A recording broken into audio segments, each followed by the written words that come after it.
Today's daily recap for BTG Beyond the Gates is for Thursday, September the 18th, 2025. Not a whole lot happened. I'm going to go through stuff kind of quickly because General Hospital, today's episode took a lot out of me, emotional.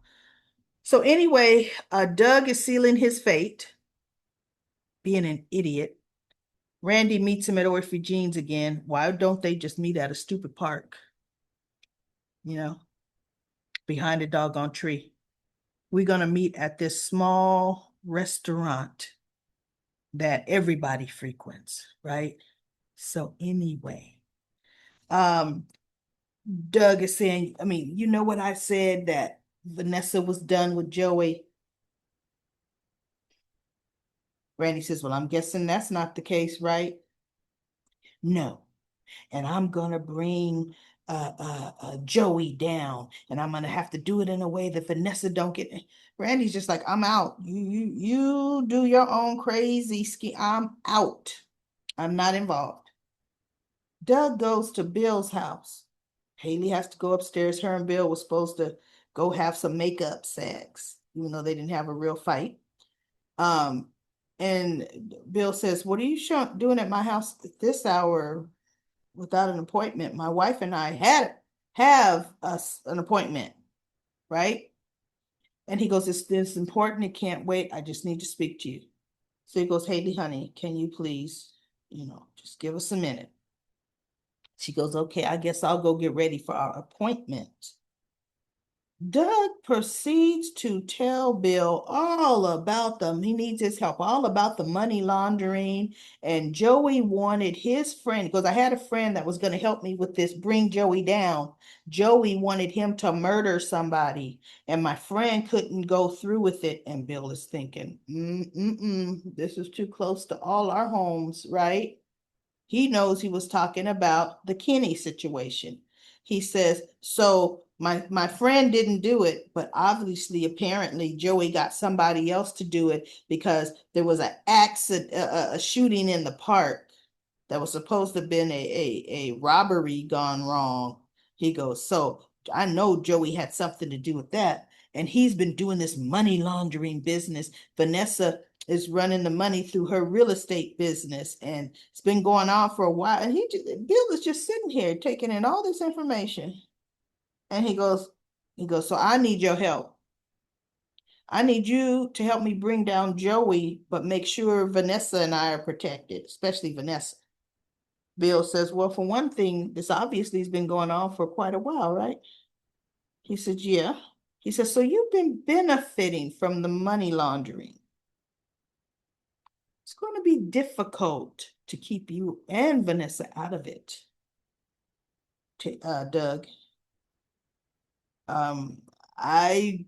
Bill kind of was like, I'll have to think about it. What could your angle be? But he did not commit to Doug because he wasn't going to commit to Doug. He knows he's involved. He tracks Bill tracks Joey down at Uptown. Him and Vanessa are there. And Joey showed her an envelope with a wad full of cash for her to launder. And she goes, ooh, this is so blue. Boy, I should have been doing this a long time ago. Vanessa likes the thrill of danger. But anyway, she was saying, Joey brought up Doug, because I guess remember when Doug walked in on Joey and Vanessa, and Joey was just looking at Doug as Vanessa's kissing all on him. I guess Doug backed out of the room like the coward he would, you know. But anyway, Joey is trying to let Vanessa know, no, you know what, our relationship is deeper than what you said, because she said, I love my husband. She says, no, our love has changed over the years, but we met in high school. We have children together. She goes, he goes, yeah, he goes, but how much you love him? Because you sure were one of my escort services, one of my number one clients. And she goes, whatever happened to confidentiality? He says, when you own the place, all that business is your business. All your customers' business is your business. So she says, yeah, but what you don't fail to understand is, oh, yeah, I had a lot of fun with your escorts, but when it was over, I went home and got in bed with my husband. She says, now, yes, are you surprised? We still share the same bed, as in sleep in the same bed. Doug and I are comfortable with each other. We may not have that spark, but we care about each other and we're comfortable with each other. And Joey's just looking. He goes, yeah, so then what do you say? What is it you have for me? And she's just looking at him. But anyway, Bill comes up and he says, I need to speak to Joey and I need to speak, to Joey privately. And Vanessa says, whatever you need to say to Joey, you could say in front of me. Joey looks at Vanessa and he looks at Bill. And Bill says, I absolutely cannot say it in front of you. I need to speak to Joey privately. So Joey's going to shoo Vanessa off, right? Because Vanessa have some nerve. She feel like she going to know everything about his illegal operation when he told her, you cannot be involved in everything my business is involved in at all, right? So anyway, we already know he's going to give her the boot. But in order for Bill to come there, after Joey left, Haley comes back down. Now, she's still in the same dress she was in. I'm thinking, what happened to you getting ready for the makeup sex? She wasn't in no lingerie. And so Bill says, I'm sorry, Haley, honey. I have got to go. I have to run an errand before I have dinner with Chelsea and Naomi. And Haley says, what about the makeup sex? He goes, I'm going to have to make that up to you. He goes, this is important. I have to go. So she's just standing there like, what about me? And Bill's out the door. Danny and Andre are just drinking themselves under the table, making toast and just Danny's she made up a drink called the Bill and just they were just living their best drinking life. So finally the club cut them off. And like, no, we can't serve you drinks anymore. So they go over to the couch. They kind of drunkenly laying around the couch, and Danny reaches over and starts to try to kiss Andre, and he goes, hold on, wait, Danny, we can't be doing that here, right? But they ended up leaving, stumbling out the place together, calling the car. She goes, I gotta call a car. And he goes, you live a block away. And she said, I ain't walking in these hills in this condition. And I'm thinking, no, because a block for a drunken person, that's a block you could fall 50 times, right? So anyway, they leave. The last thing that's worth talking about is this. I got a picture of it. Look at Kat's face.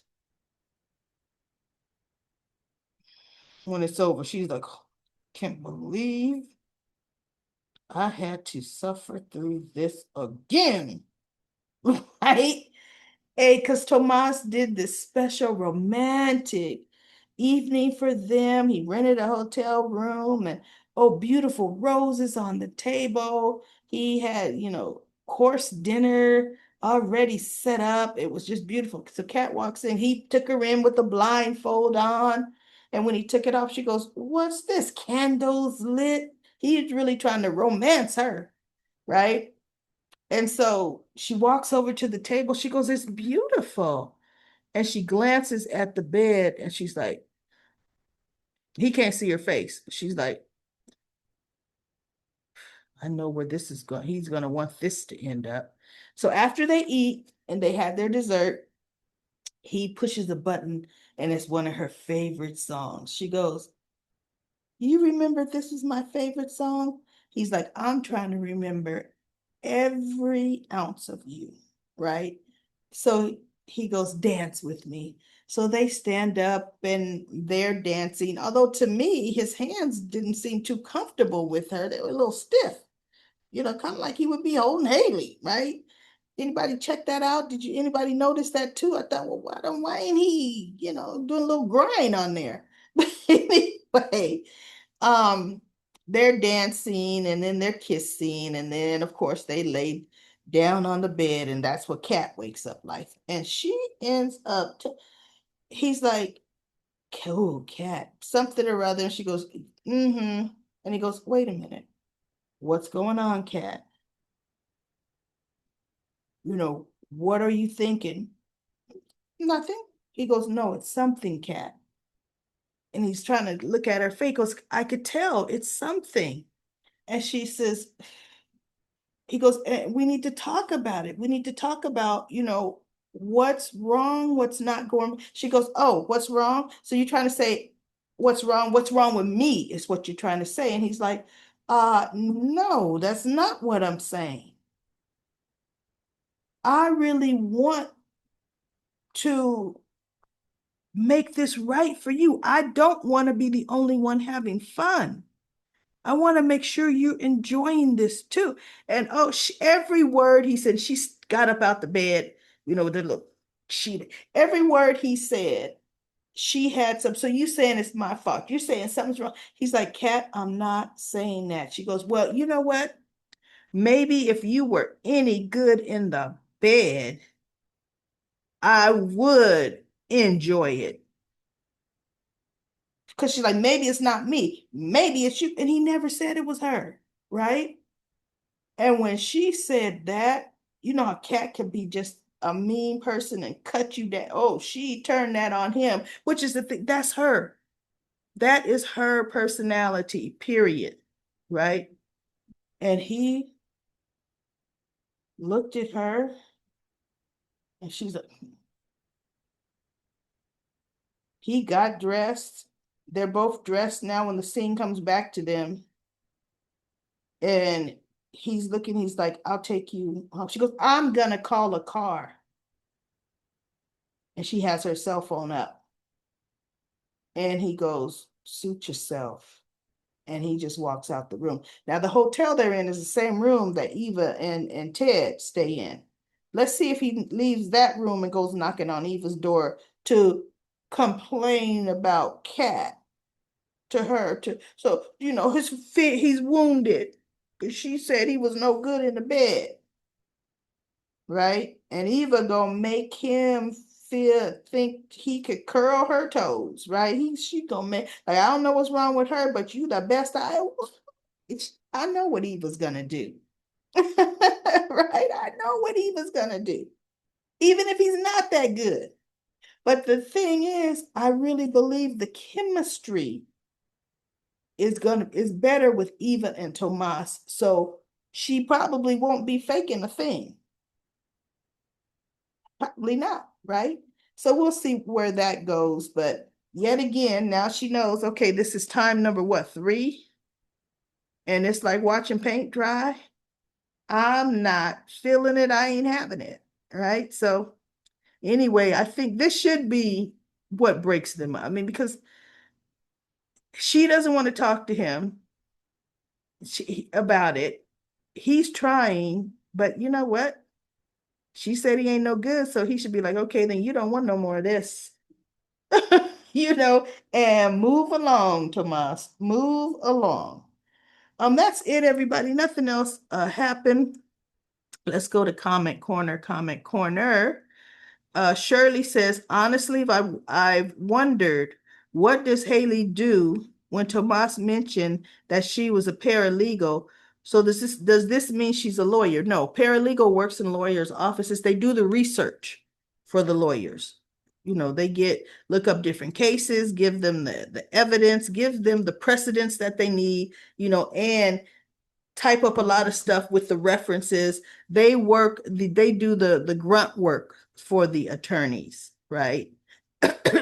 I've never seen her do anything besides walking into Bill's office like it's hers. I know Tomas and Caroline has done more, and I've seen them talk about meeting with clients, have files in their hands.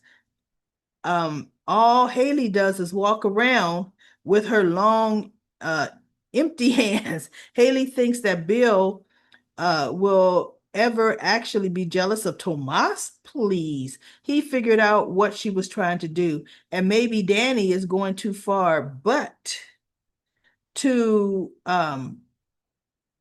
honest, going, but too honest, whether it was Bill or Danny or the Duprees throwing a gathering for Chelsea.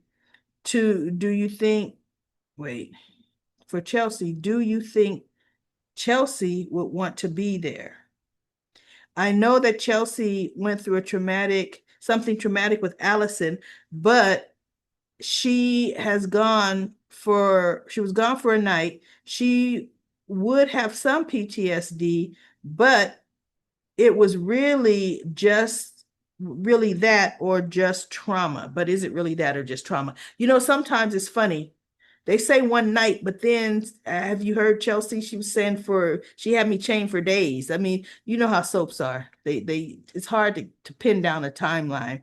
They all make it sound like she's been gone for a week or two versus one night. But you know what? Let me tell you something. One night could change your life.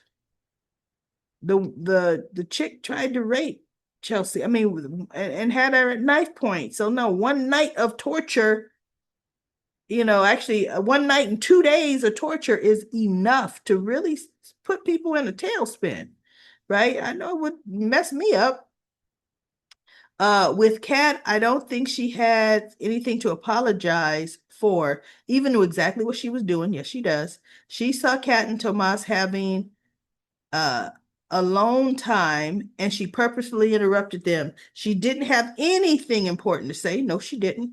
Plus, Tomas keeps insulting Kat behind her back with Eva. Kat is always apologizing, and he never has one time. I want Kat to hear what he really thinks about her family, about her, or a family member hears him and he gets caught and he has to apologize. Well, look, they breaking up. He ain't got to apologize for nothing now. Lucy says, I enjoy the script writing team's creativity and mature themes. It's obvious they've got decades of experience in the field. Yeah, for the most part, I do too, Lucy. And then Lucy says, my favorite part of BTG was Derek and Ashley. Ashley asked Andre to stop by, and she told him she and Derek were engaged. Derek and Shanice had a discussion as well. Yeah, Shanice is trying to get him to stop lying. And by lying, that means pretending like he has no feelings, no feeling in his legs, and they are coming back. So he's lying. That's it, everybody. That's Comment Corner. I'll be back tomorrow with another daily recap of BTG Beyond the Gates.